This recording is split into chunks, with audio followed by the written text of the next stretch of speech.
Good morning, Goshen College.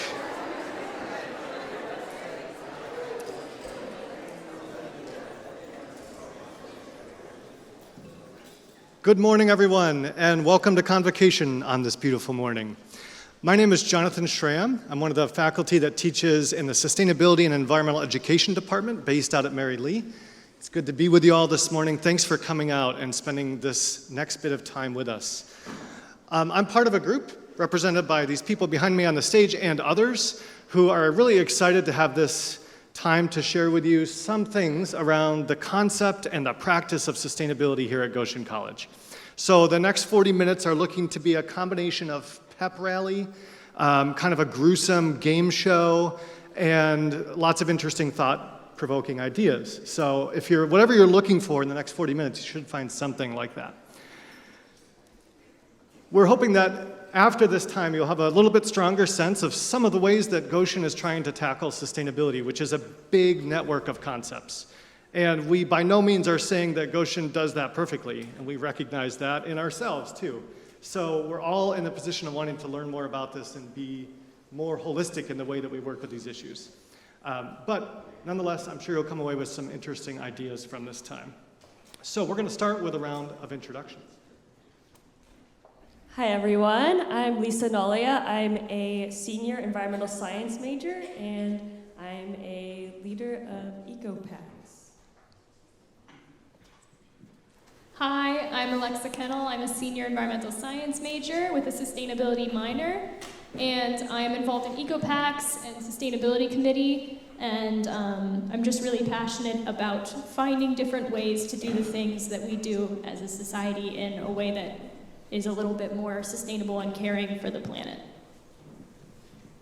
Hey everyone, I'm Liam Elias, and I'm a senior environmental science major.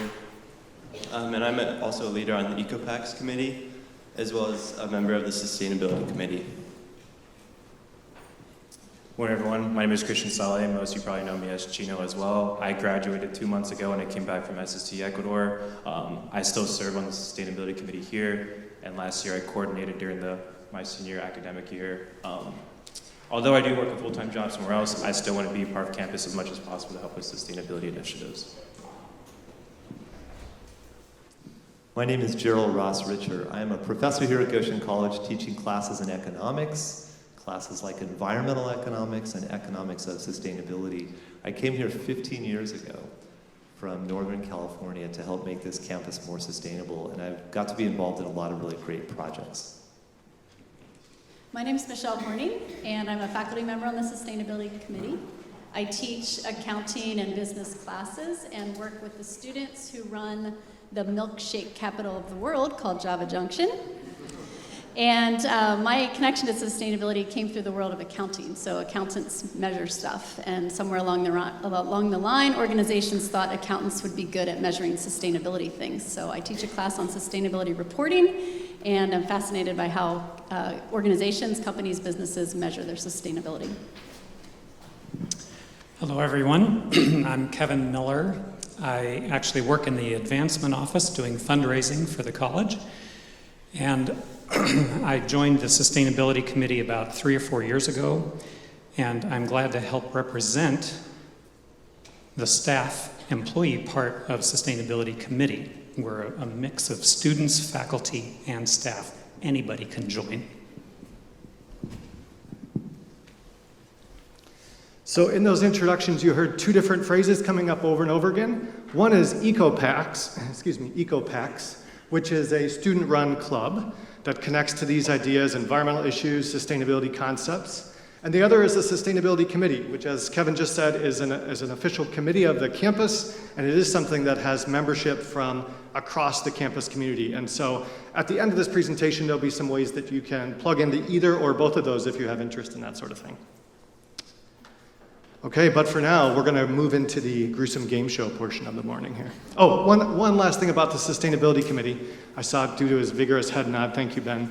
That committee is currently chaired by a vice president for operations, Ben Bontrager, if you could stand, Ben. So, thanks, Ben.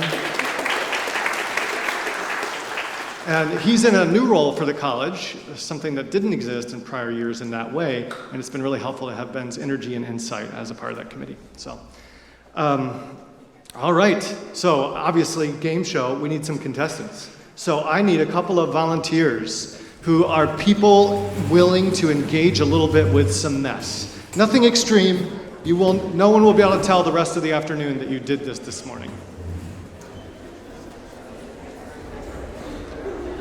Yes, sir, come on down. One more. Oh, Kristen, okay, come on up. Thank you very much.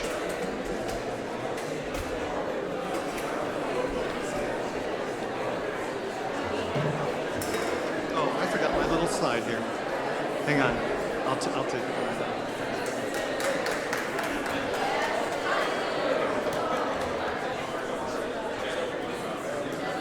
Come on up. You can wait there. Thank you, eager volunteers. I was so eager to get to the game show, I forgot to show you one other interesting piece of this puzzle here. And that comes from this gorgeous piece of art that you can see behind you on the screen. This is something that's been hanging on my office wall for a while because, as you might notice, in the bottom corner, the artist behind this classy piece of work is none other than yours truly. When I was a little over 10 years old, this very simplistic art project from 5th grade says, "Your choice is the earth worth saving," and it's got a giant trash bin full of trash items. So I guess you could look at that as well, Jonathan. You've really been thinking about this a long time. And that's partly true. But the other reason I wanted to share that this morning is to kind of emphasize that my knowledge of sustainability and what that could mean was pretty limited, which, I mean, I was 10, so I'm not totally blaming myself here. But I think there's some parallels in how Goshen College as an institution maybe has approached these topics. First, as like a pretty narrow environmental only kind of, these are the specific things we must do to care for the environment as an institution.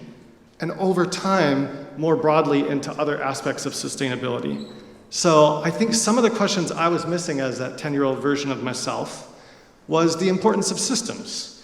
It's a trash can, but who maintains that can? What kind of can options are there for getting rid of different kinds of trash? Where does it go from there? All that stuff, of course, I was not really thinking about.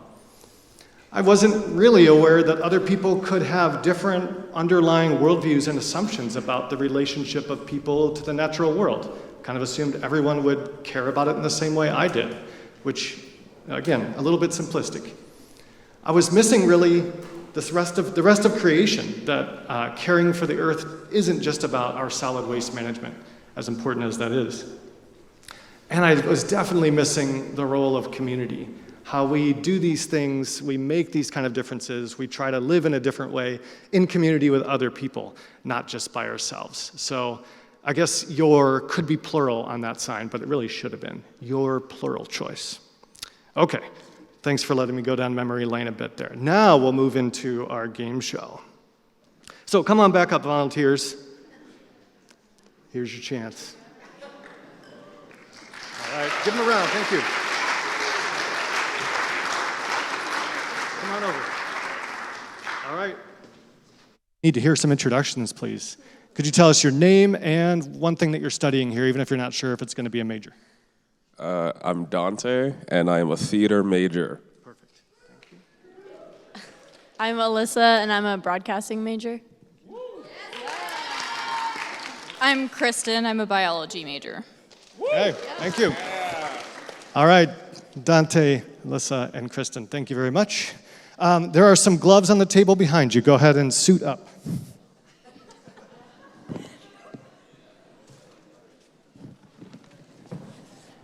While our fine contestants are doing that, these are actual trash cans harvested just this morning from an undisclosed place on campus. This is the one that people actually had put in as trash. Oh, no. They've been pre-deliquidated. Oh, thank you.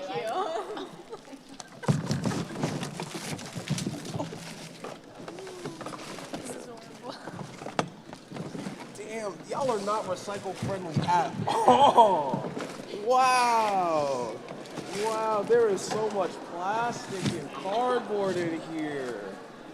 My goodness. Yo, this Okay, is Dante's picking up on the point here, all right.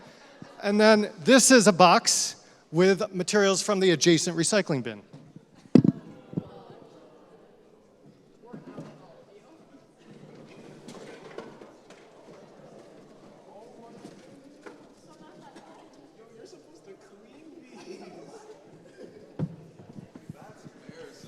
All right. Contestants, actually teammates might be a better phrase here. Your job is to sort this out, like get things that must go to a landfill to the far end, things that must go to the recycling here at this end, or can go to recycling, let's put it that way. You can work together and you can seek audience input here. So if you're like, is this item recyclable? We'll help you figure it out. Okay, go for it. We need a little recycling music, whatever that might sound like. Yeah, sorry.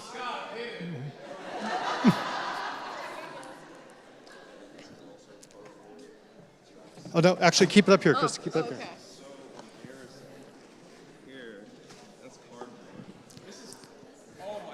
Okay. There we go. There it is right there. But it's a mix of paper and food-grade wax. What do you do with that? Okay. I can see the dilemma for the person stepping up to the bin. Oh, we got some food. You can keep that sealed there, Dante. Thank you. Yeah, thanks. Yeah, I appreciate that.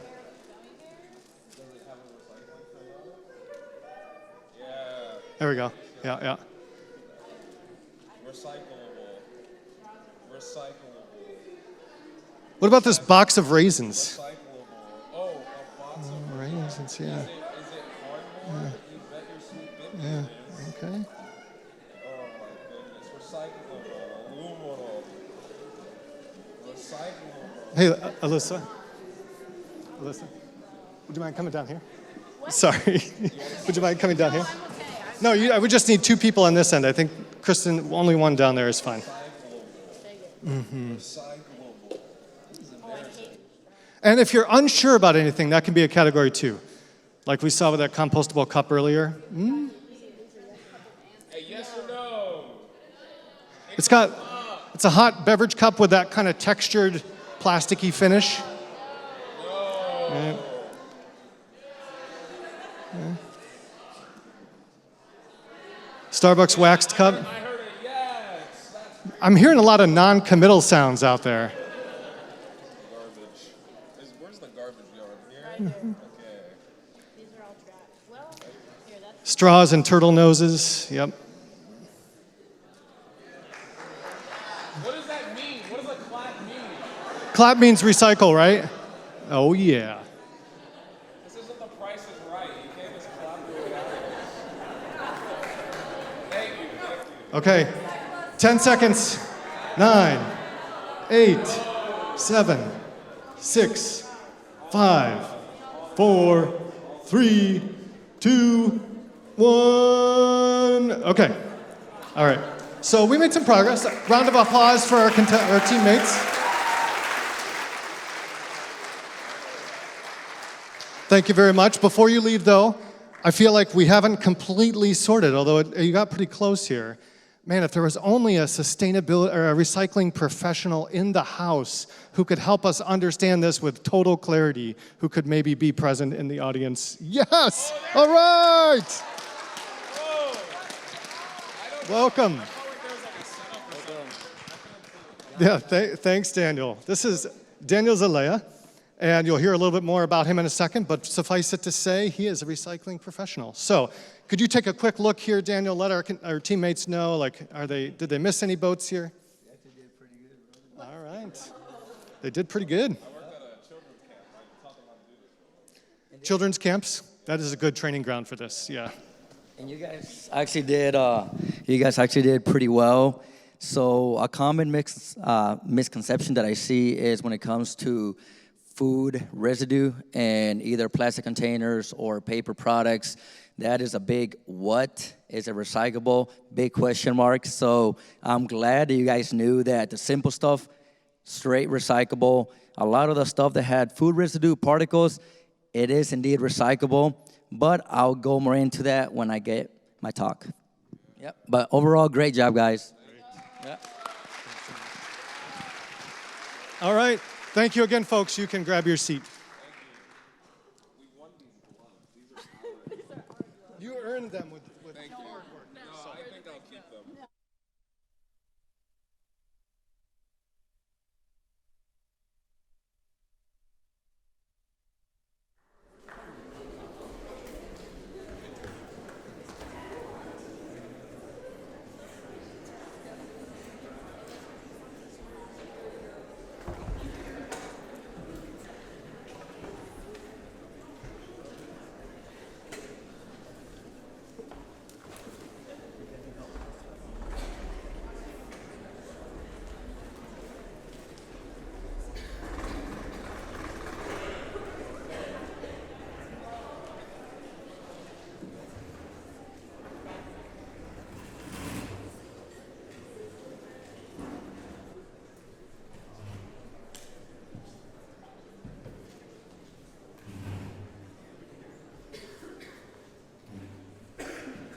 I'll introduce.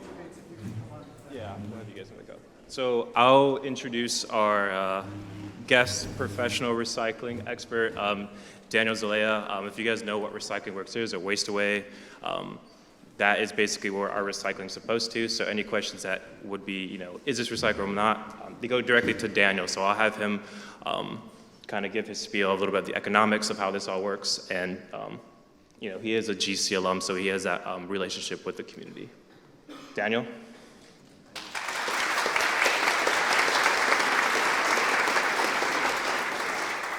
First of all, good morning, Goshen College. Good morning, students. I was actually talking to a couple of Christian. I graduated back in 2015.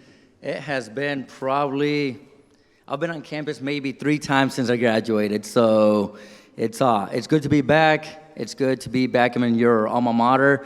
And I'm glad to see some new faces here. So once again, just like Christian said, my name is Daniel Zelaya. I am the plant manager at Recycling Works. So we are a big company. We are a MRF. What that means is that we are a materials recovery facility that we take in not hundreds or a couple pounds. We're talking about thousands and thousands of pounds and tons on a monthly basis through the use of a system. We separate, we process, we bill, and then we sell to end users the finished product. I am a alumni of Goshen College. I actually ran track and cross country during my 4 years here. So are there any track and cross country athletes here amongst us? And last point, I did get my MBA from Bethel College, which is now Bethel and University over in Mishawaka. So a little background about Recycling Works. So Recycling Works is what's known as a MRF. Our MRF, once again, is a material recovery facility. What that means is that, just like I stated previously, we process material, in this case, single-stream recyclable material that you guys, amongst thousands of people, put in, Elkhart County residents, Goshen residents, and surrounding counties, and they all come to my facility. We process roughly about 8,000 tons of single-stream material on a monthly basis. So we process about 2,000 on a weekly basis. That material is coming from various avenues. We do work with third parties such as Republic Services, Waste Management, other third-party disposals. And then we also have our sister companies, which is Broadening, which is our resi side. And I'm sure they're the ones also come and pick up the recycling bins here at the college. Once again, I'm going to ask the audience a question. Feel free, raise your hand and answer. But who knows what single stream means when it comes to recycling? Go ahead. Answer. Everything comes in, not separated. Exactly.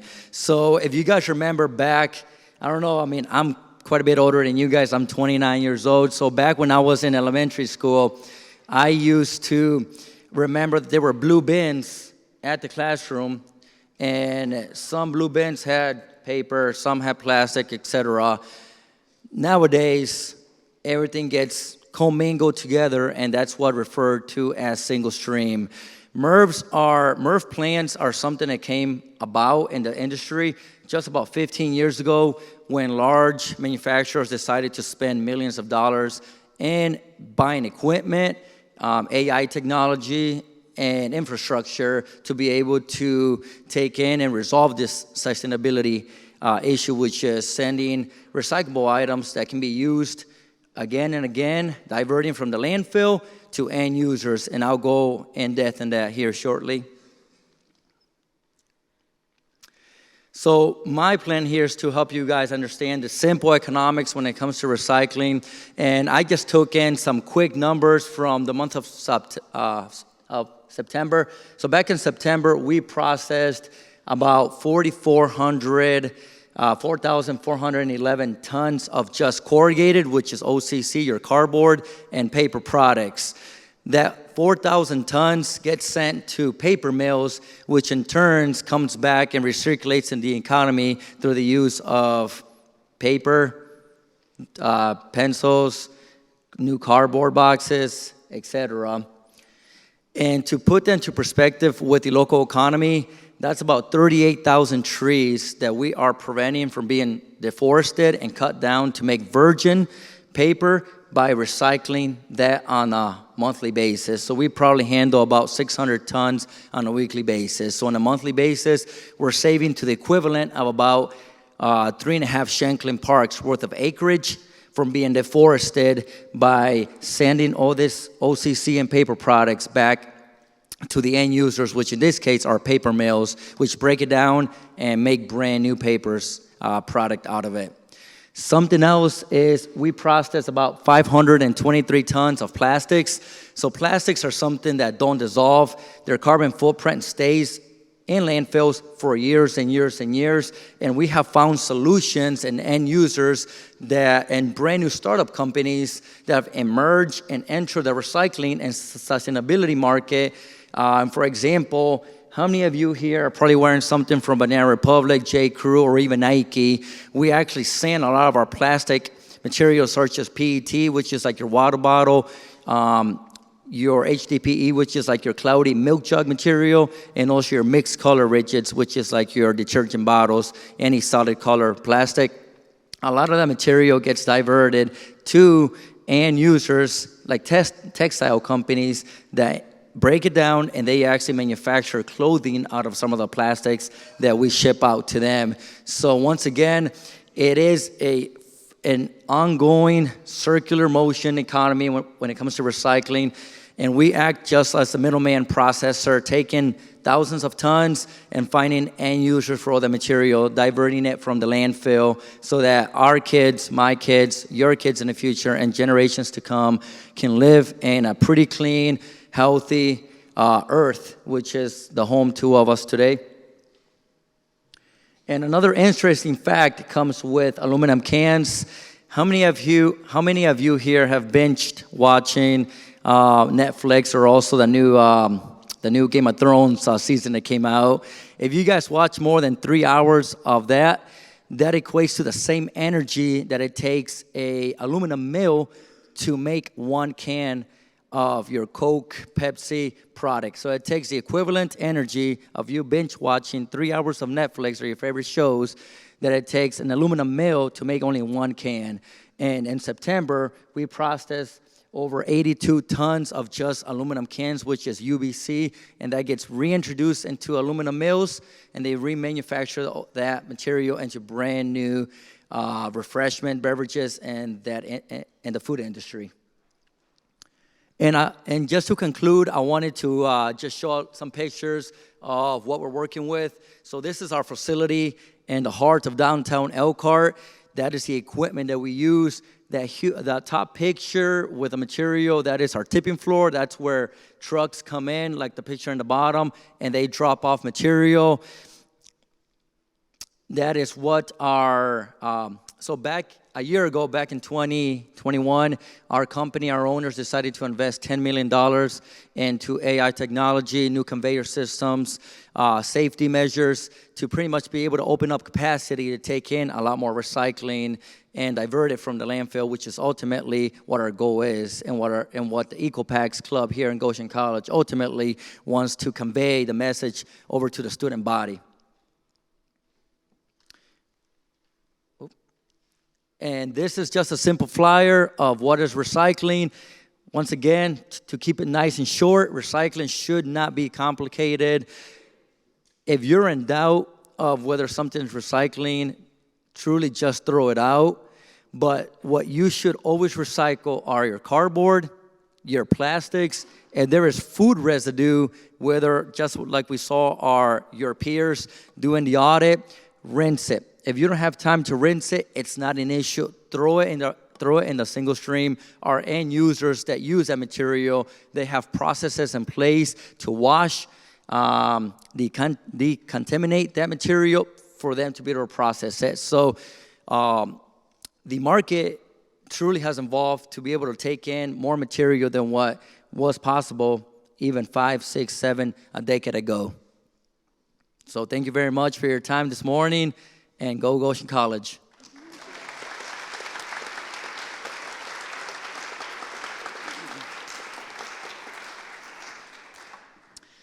I'm just going to give a quick word about composting.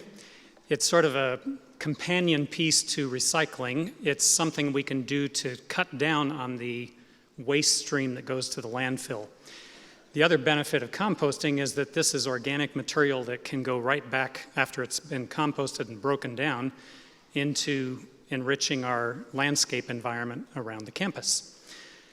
So prior to COVID, we had a good composting system up and running in the dining hall so that all food waste could go through the composting system and back behind the fizz plant to finish cooking. COVID shut us down because we were doing carry-out food, and so there was almost nobody eating in the dining hall, and so the whole system just got put on hold. We're in the process of getting that rebooted again. We're not quite there yet, but it'll be coming soon. And so if you eat in the dining hall, there will be an option for you to basically put any food scraps, napkins, straight into the composting bin rather than in the trash landfill. We're also hoping to find a way to get containers for all the intentional living communities or the apartments so that if you're preparing food anywhere on campus, you'd have an option for how you could do composting.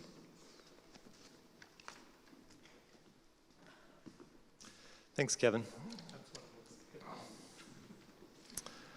So what is sustainability? The title of the talk or the chapel today, the convo today, is Going Beyond Green, Broadening the Web of Sustainability.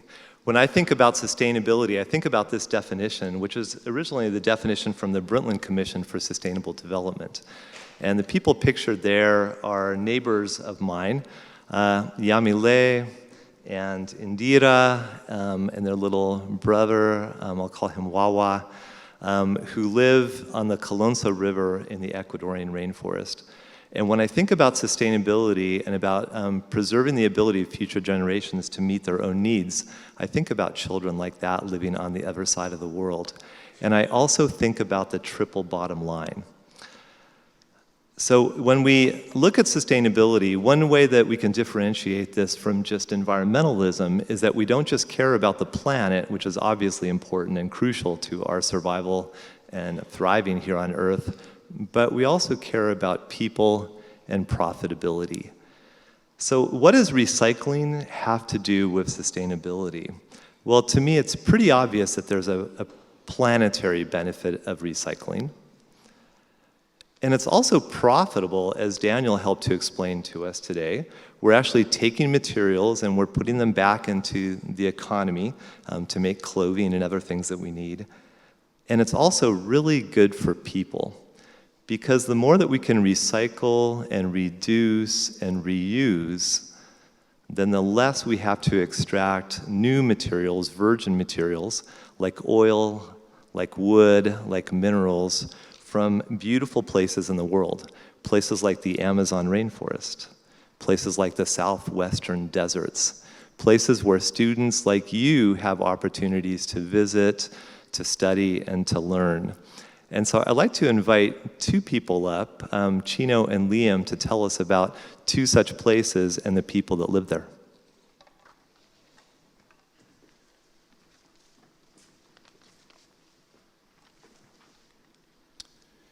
Yeah, as Gerald was stating, like, how do we kind of break down the idea of how does recycling kind of eventually add up to this idea of how does it help people? So as I mentioned before, I just came back from SST Ecuador, and a few groups before me, some of you may be remembering a lecture we had probably in the beginning by a man named Randy Borman. He is one of the leaders of the COFON indigenous groups back in about the northeast side of the Amazon in Ecuador. And this is really important because, as Gerald was explaining, is the more we recycle, the less the world needs to extract natural resources. And in some cases, that leads to exploitation of the indigenous lands here in basically all the countries in the Western Hemisphere. And so the COFON Survival Fund is one of the reasons that we're able to continue protecting these lands, specifically the COFON people in Ecuador. They're the reason why we can send students out to SST Ecuador. The land has over 1 million acres of land. This is territory that provides that triple bottom line, helping both the economics, the people, and the planet.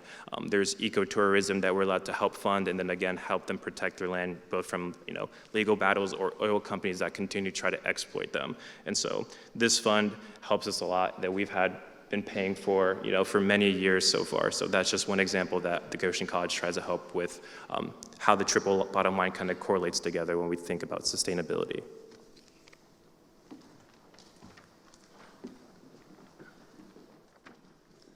All right, so another example we have is in the state of Arizona.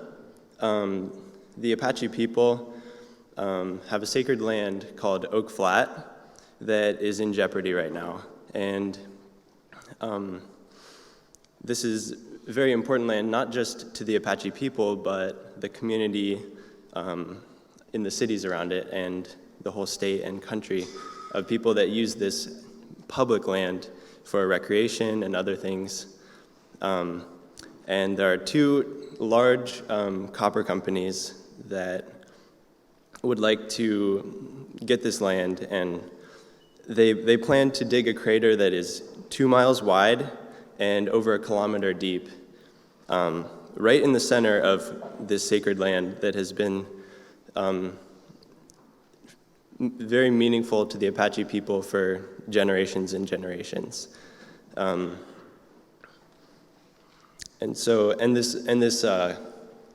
These copper companies also will need to use a lot of water for this, and in the process will contaminate almost all of the water resources that the surrounding communities need.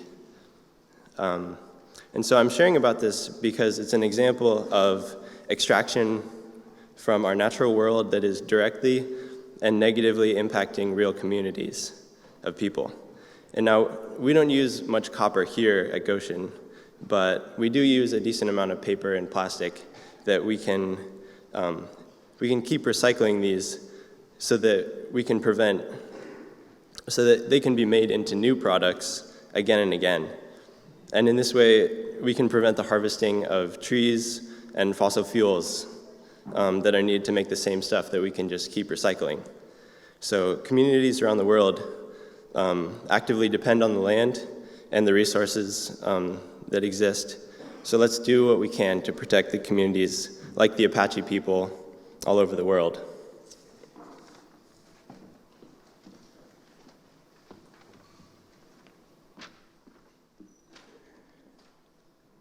Hi everyone, I'm Lisa and I am one of 4 leaders of EcoPacks along with Alexa Kennel, Alina Miller, and Liam Elias. A picture from last year of all of us are up there with last year's members, Adika and Ariana. So as Jonathan mentioned, EcoPacks is our campus environmental justice club.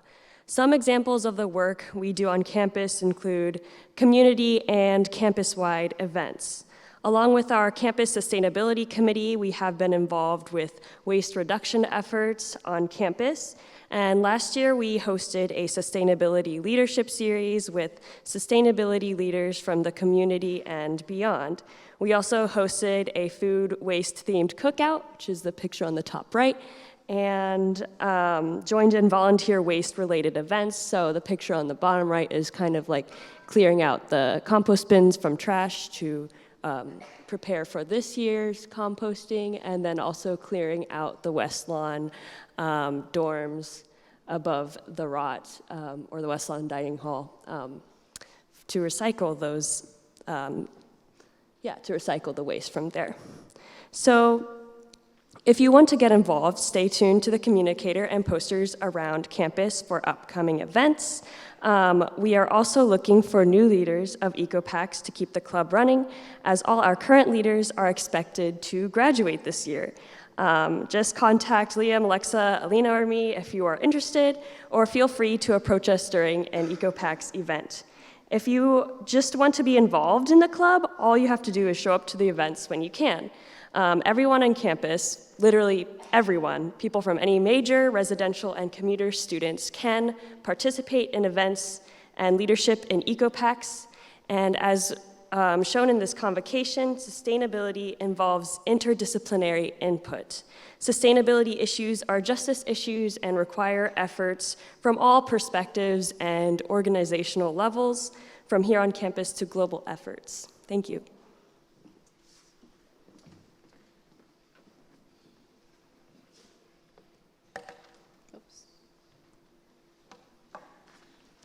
So the slide that's up in front of you may be hard to see all of the words. It's actually a page from the sustainability portion of the Goshen College website. So if you want to learn more about what Goshen College is doing, you can visit the webpage and you can read about some of the efforts that have happened over the years. Hopefully this is a topic that you are becoming more curious about. We can each approach sustainability from a personal perspective, and we can make choices about what we buy or don't buy, where we live or don't live, and what we eat or don't eat, and what we learned from Daniel, how much Netflix we watch or video games we play. Sustainability is also an integral part of many organizations, businesses, schools, hospitals, and cities. As you move into your career, you'll likely be in a position in some kind of organization, and you'll be directly involved in the complicated and important sustainability decisions facing your organization. In some cases, natural resources needed to provide your organization's product or service will be disappearing. Perhaps your organization will be looking for ways to reduce waste and reduce costs.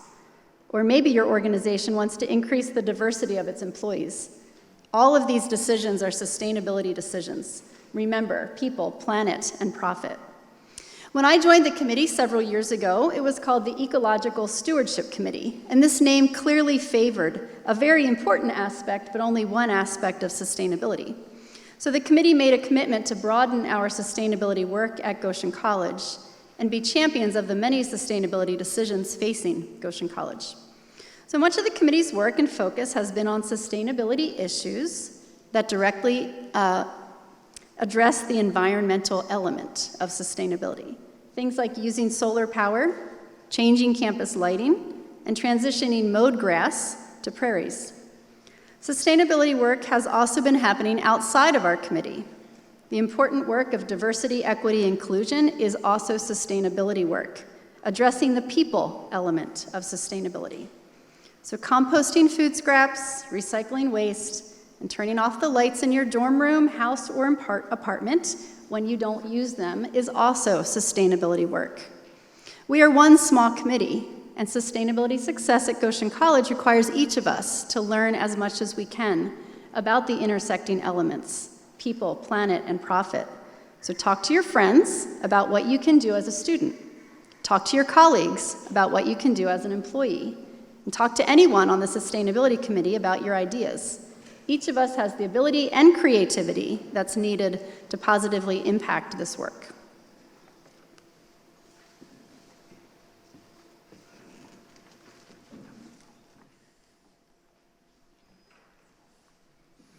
Thanks, Michelle. That was really well said. The last piece of connection that you might consider, of course, as a college, you can study these things formally as a major or a minor, or even just taking some courses in sustainability here and there. So I would strongly encourage you to look into that. There's also a sustainability management major and minor out of the business department.